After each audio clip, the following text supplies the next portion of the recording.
तन्मय, तुम ना बिल्कुल बच्चे हो। अभी कितने रूठे हुए थे और अब मुस्कुरा रहे हो। प्रिया, मैं तुमसे ज्यादा देर तक रूठा नहीं रह सकता।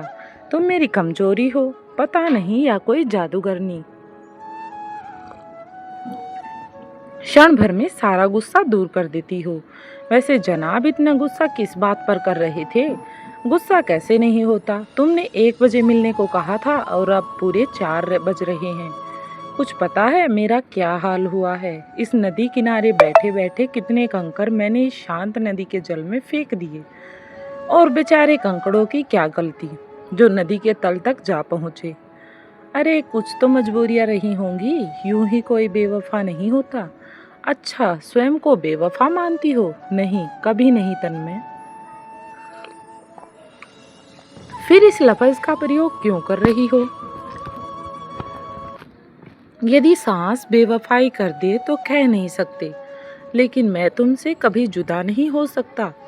चुप, एकदम चुप। और सांसों की बेवफाई की बात न करना तन्मय।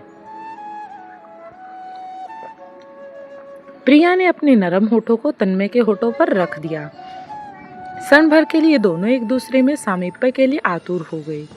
फिर एक बिजली सी दोनों के तन मन में दौड़ उठी, किंतु पक्षियों के कलरव से, और मानो दोनों की तुंद्रा टूटी और एक दूसरे से अलग हो गई। सुनो, सुनाओ। दोनों इस तरह से ठठेलियां करते हुए बातें करने लगे। अपने पापा से तुमने मेरे विषय में बात की या नहीं की?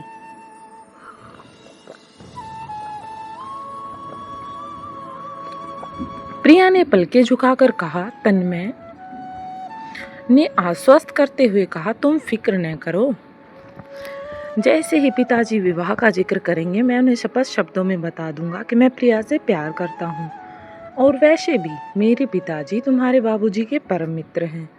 वे इस विवाह को कभी इनकार नहीं करेंगे। और फिर एक दिन तन्मय ने पिताजी के समक्ष अपने मन की बात कह दी। सुनते ही सेठ किशोरीलाल आग बबूला हो उठे और क्रोध में तन्मय पर बरसते हुए बोले, तुम्हें शर्म नहीं आई एक नौकर की बेटी से प्रेम करते हुए? एक नौकर की बेटी, और हमारा कैसा योग्यता? किंतु पिताजी, रामदीन अंकल नौकर तो नहीं है। उसके बाद तन्मय के पिताजी ने कहा, तो क्या हुआ? उस पर अमीरी नई नई आई है। उसके पूर्वज हमारे यहाँ काम करते हैं। कोई क्या कहेगा कि इकलौते बेटे का विवाह नौकर की बेटी से कर दिया। आखिर शादी अपने समाज और अपनी ही उठा बैठी में करनी अच्छी लगती है और ऐसे ही लोगों के साथ की जाती है। किंतु पिताजी, मैं प्रिया से बेपनाह मोहब्बत करता हूँ। मैं उससे बहुत ज़्यादा प्यार करता हूँ। अरे मोहब्बत तो उसी से हो जाएगी बरखुदार जिससे विवाह होगा। यह मोहब्बत का भूत 2 दिन में उतरकर भाग जाएगा। बहुत देखे हैं तुम जैसे सिरफिरे जो समय के साथ बदल जाते हैं। प्रिया तुम्हारी दौलत के चक्कर में तुम पर डोरे डाल रही है, इसके अलावा कुछ नहीं है। उस रात तन्मय और पिताजी में बहुत बहस हुई, किंतु कोई भी निर्णय न निकल सका। ना ही तन्मय माना और ना ही पिताजी। अगले दिन तन्मय कुछ उदास उदास सा कॉलेज गया। प्रिया वहीं लाइब्रेरी में बैठी है, उसका इंतजार कर रही है। उसके हाथ में धर्मवीर भारती जी का एक उपन्यास है, गुनाहों का देवता। उस उपन्यास को प्रिया ने पढ़ा। तन्मय, क्या तुमने यह उपन्यास पढ़ा है? कैसी बात करती हो प्रिया, क्या तुम्हें याद नहीं? यह उपन्यास मैंने ही तुम्हें एक बार दिया था पढ़ने के लिए। तुमसे पहले पढ़ चुका हूँ मैं ये। मैंने तो इसे कई बार पढ़ा है। मुझे चंदर बिल्कुल तुम्हारे जैसा लगता है। तन्मय, सही बात को सही कहने वाला। अच्छा मेरी सुधा, तन्मय ने मुस्कुराते हुए कहा। तन्मय, तुम्हें चंदर का चरित्र कैसा लगता है? उसके बाद तन्मय ने बताया। चंदर की छोड़ो, पहले यह बताओ कि तुम्हें सुधा कैसी लगती है? क्या मेरी प्रिया के जैसी नहीं लगती है, या फिर उससे भी ज्यादा क्यूट लगती है? किंतु तन्मय, इस उपन्यास में सुधा और चंद्र कभी मिल ही नहीं पाते।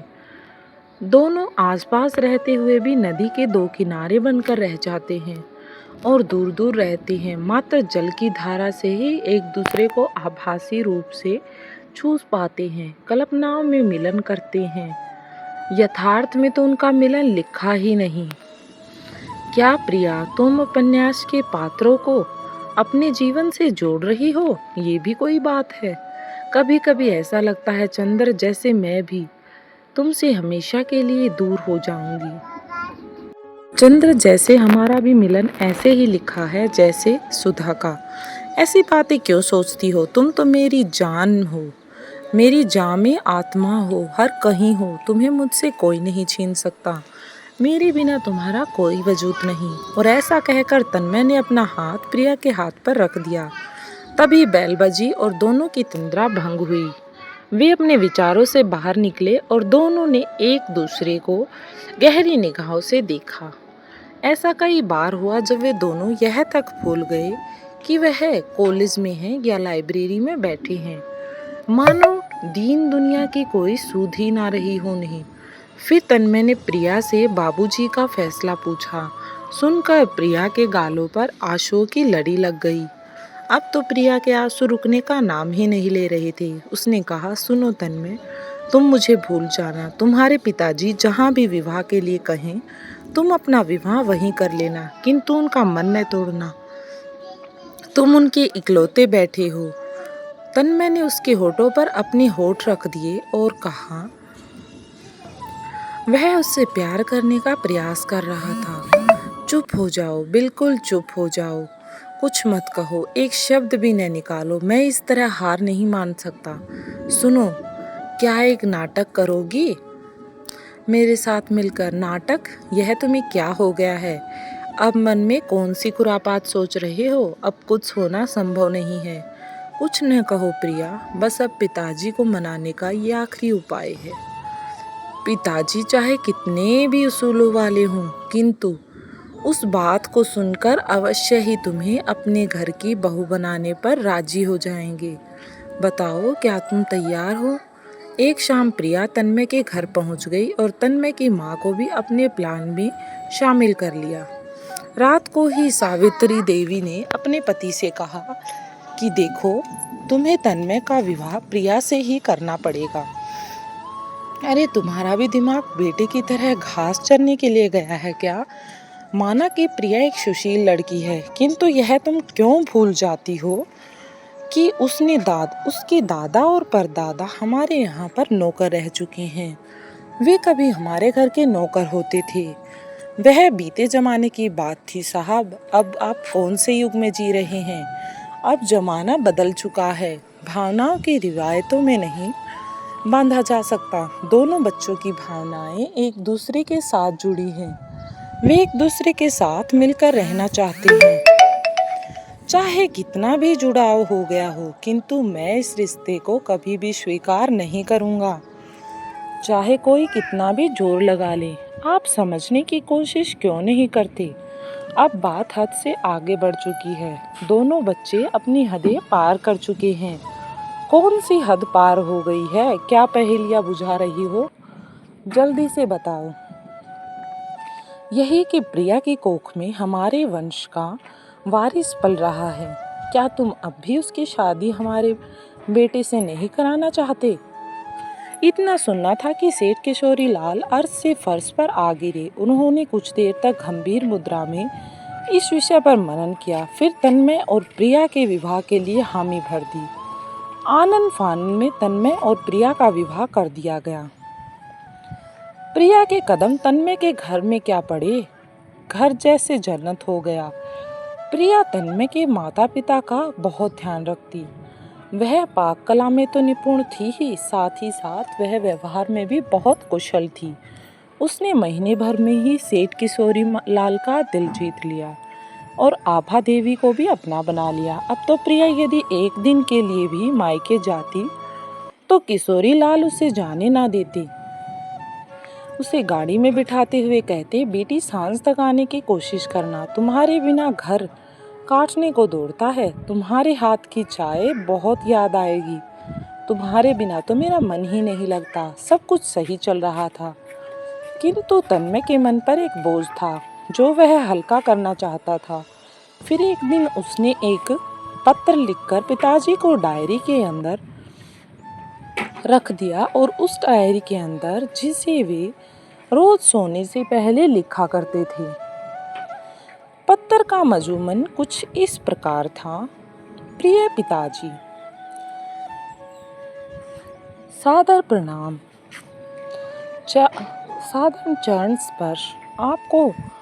मैंने आपको एक बहुत बड़ा झूठ बोला है, किंतु आपने ही हमेशा सिखाया है कि कोई झूठ यदि भलाई की मंशा से बोला जाए तो वह सच के बराबर होता है। मैंने और प्रिया ने विवाह से पूर्व मर्यादा की कोई भी सीमा नहीं लांघी है।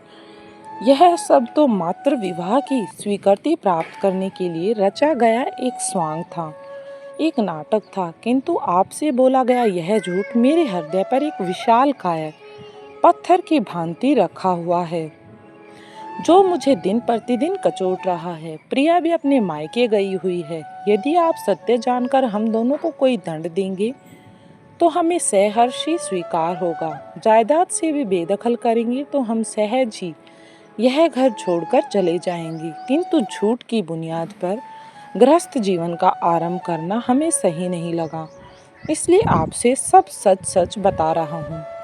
अब आप ही न्याय कीजिए और हमें इस झूठ के बोझ से मुक्त कर दीजिए, ताकि हम भी चिंता मुक्त होकर अपना जीवन जी सके। आपका बेटा तन्मय। इस प्रकार से तन्मय ने अपने पिताजी को पत्र लिखा। पत्र पढ़कर किशोरी लाल जी की आंखें भीग उठी। वे अगले दिन तन्मय के कक्ष में गए और उसे अपने सीने से लगा लिया और अश्रु भरित नेत्रों से कहने लगे, तन्मय बेटा, तुम उम्र में छोटे हो लेकिन अनुभव में नहीं। तुम्हारी पारखी नजरें कमाल की हैं। वाकई में मैं तुम्हारी नज़र का मुरीद बन गया हूँ। यदि मैं दिया लेकर भी ढूंढता तो मुझे प्रिया जैसी योग्य वधू तुम्हारे लिए नहीं मिल पाती। मुझे तो तुम्हारा शुक्रगुजार होना चाहिए। यदि तुम यह नाटक न करते तो मैं अपनी मंद बुद्धि के कारण प्रिया जैसी पुत्री को न पाता और तुम्हारा विवाह उसके साथ न होने देता, और फिर मुझे इतनी प्यारी बेटी कभी नहीं मिलती। यदि सुबह का भूला शाम को लौटाए तो उसे भूला नहीं कहते।